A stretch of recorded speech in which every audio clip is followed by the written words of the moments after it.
Sushiga kiraylik. Sushi rasa ketadi. Diyeta yeylik. Akalar uzr, mana sportsmenlar ko'chada bolalarni urmaydi.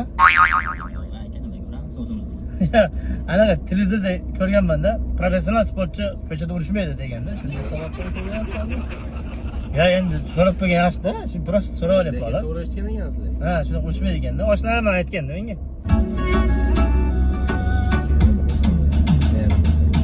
Jami bilan band bo'lsin, jami bilan band bo'lsin, g'iybatdan til tiyilsin, hamma o'zini bilsin, tashvishi ko'p, yumushi ko'p dunyoni, gapga to'la hamyoni, hamma o'zini bilsin, tashvishi ko'p dunyoni, yumushi ko'p dunyoni, gapga to'la hamyoni, hamma o'zini bilsin, bilsin, bilsin, bilsin. Hamma o'zini bilsin.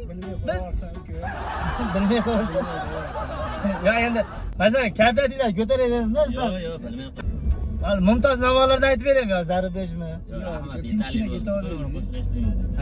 Bilganingiz noto'g'ri bo'lib qoladi aka unga. Ha, urpasda bo'l. Ya bo'ldi aka. Uzr akalar. Kechirasizlar. Nima aytib o'tirib ko'ring? Nima qiladi?